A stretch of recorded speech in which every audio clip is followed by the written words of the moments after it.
Hello बच्चों, चौहानी education channel में आपका स्वागत है। बच्चों, आज हम एडगेट अभ्यास पुस्तिका कक्षा 8 विषय विज्ञान के अंतर्गत पाठ 1 फसल उत्पादन एवं प्रबंध के कुछ महत्वपूर्ण प्रश्नों को देखेंगे।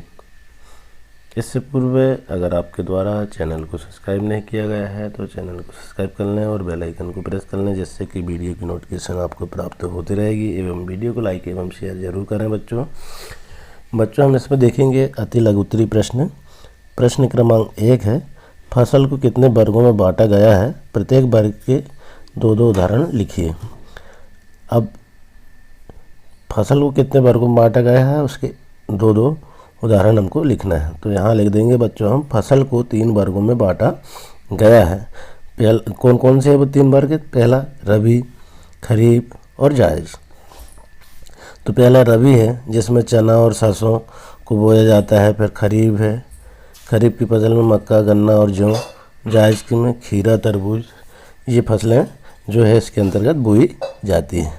इसके बाद देखेंगे बच्चों हम दूसरा प्रश्न है, खरपतवार फसलों को किस प्रकार नुकसान पहुंचाते हैं? खरपतवार जो है फसलों को किस प्रकार नुकसान पहुंचाते हैं? तो इसका हम आंसर लिख देंगे बच्चों कि खरपतवार एक ऐसा अवांछित पौधा है जो बिना बोए ही खेतों तथा अन्य स्थानों पर उगकर तेजी से बढ़ता है और अपने समीप के पौधों की वृद्धि को दबाकर उपज क्षमता को घटा देता है, जिससे फसलों की गुणवत्ता गिर जाती है। इस प्रकार से हम इसका आंसर लिख देंगे। इसके बाद बच्चों हम तीसरा प्रश्न देखेंगे। अब तीसरा प्रश्न क्या कह रहा है कि मिट्टी में रहने वाले केंचुए एवं सूक्ष्म जीवों को किसानों के मित्र क्यों कहा जाता है? तो इसका उत्तर लिख देंगे बच्चों, मिट्टी में रहने वाले कछुए एवं सूक्ष्म जीवों को किसानों के मित्र इसलिए कहा जाता है क्योंकि यह मिट्टी का अपरदन करके उसे और उपजाऊ बनाते हैं, जिससे किसानों की फसलों में बढ़ोतरी होती। इस प्रकार से हम इसका आंसर लिख देंगे।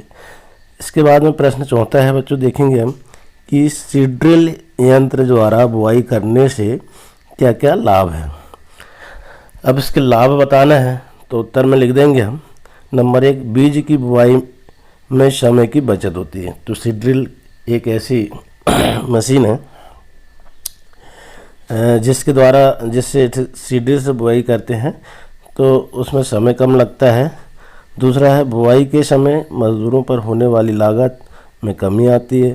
तीसरा, प्रत्येक लाइन के बीच निर्धारित निश्चित ही दूरी पर इसकी बुआई होती है। ये 3 हमने लाभ इसके लिख दिए। इसके बाद लघुत्तरीय प्रश्न है, तो इसमें देखेंगे प्रश्न क्रमांक 5, खाद देने से फसलों को क्या क्या लाभ होते हैं? तो हम यहाँ पर उत्तर लिख देंगे, खाद देने से फसल को निम्न लाभ होते हैं। नंबर 1, इससे मिट्टी की जल धारण क्षमता में वृद्धि होती है। नंबर 2, इससे मिट्टी भुरभुरी एवं सरंध्र हो जाती है, जिसके कारण गैस विनिमय सरलता से होता है। तीसरा है, इससे मिश्र जीवाणुओं की संख्या में वृद्धि हो जाती है। नंबर 4, जैविक खाद से मिट्टी का गठन सुधर जाता है।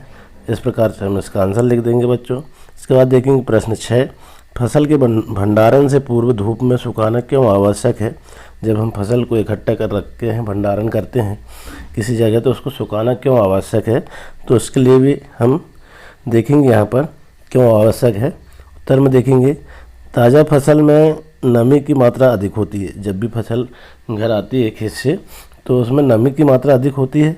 यदि फसल के दोनों बीजों को सुखाए बिना मंडियों भंडारित किया जाता है तो उनके खराब होने की अथवा जीवों द्वारा आक्रमण से वे अंकुरण के लिए अनुपयोगी हो जाते हैं। अतः भंडारण के पहले दोनों बीजों को धूप में सुखाना आवश्यक है, जिससे उनकी नमी में कमी आ जाए और बीज सुरक्षित रहे।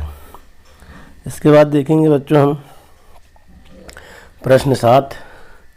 तो प्रश्न 7 में क्या पूछा गया है कि फसल बोने से पूर्व आप स्वस्थ बीजों का चयन किस प्रकार करेंगे? जब फसल हम बोते हैं तो इसमें स्वस्थ बीज कौन सा अच्छा है, कौन सा सही है, कौन सा बोने लायक है, इसका चयन कैसे करेंगे? तो अच्छी गुणवत्ता वाले एवं स्वस्थ बीजों का चयन करने के लिए हम उन्हें पानी में डालते हैं, जिससे अच्छे व स्वस्थ बीज पानी में बैठ जाते हैं और क्षतिग्रस्त व खोखले बीज हल्के होने के कारण जल के ऊपर तैरने लगते हैं, जिन्हें अलग कर स्वस्थ बीज फसल बोने के लिए काम में लाते हैं। इस प्रकार से हम इसका आंसर लिख देंगे। इसके बाद देखेंगे प्रश्न 8वां है कि जल की कमी वाले क्षेत्रों में सिंचाई की किस विधि का उपयोग किया जाता है, और विधि का नाम लिखिए।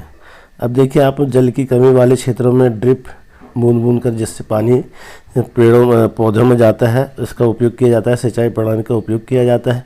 जैसे हम यहाँ देखेंगे, ये बोर बेल है, समझ लो ये बोर है या कुआं है, तो यहाँ से हम ड्रिप सिस्टम को इस प्रकार से लगाएंगे और ये खेतों में ड्रिप ऐसी लगी रहती है और पौधे की जड़ में ही इस विधि से पानी जाता है और उचित कम से कम पानी में फसल जो है तैयार हो जाती है। इस प्रकार से हम चित्र के माध्यम से देख सकेंगे। इसके बाद देखेंगे बच्चों हम दीर्घ उत्तरीय प्रश्न है, तो इसके अंतर्गत प्रश्न 9वां है, उर्वरक और खाद में क्या अंतर है।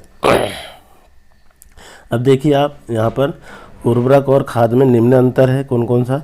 नंबर 1, उर्वरक एक मानव निर्मित लवण है, जबकि खाद एक प्राकृतिक पदार्थ है जो गोबर एवं पौधों के अवशेष के विघटन से प्राप्त होता है।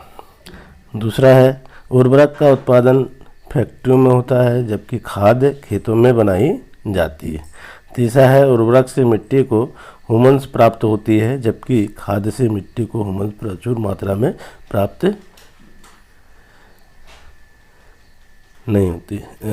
होती है। इसके बाद अगला प्रश्न है, मिट्टी की उर्वरता बढ़ाने के लिए किसान कौन कौन से तरीके उपयोग में लाता है, विस्तार पूर्वक वर्णन कीजिए। अब मिट्टी की उर्वरता बढ़ाने के लिए किसान खेतों में खाद डालते हैं ताकि मिट्टी में पोषक तत्व की उचित एवं पर्याप्त मात्रा बनी रहे। तो इस प्रकार के और अन्य भी कार्य जो है किसानी को द्वारा किया जाता है। आशा है बच्चों आपको वीडियो पसंद आया होगा। इसी तरह एडगेट की अध्याय को हल करने के लिए वीडियो में बने रहें। धन्यवाद।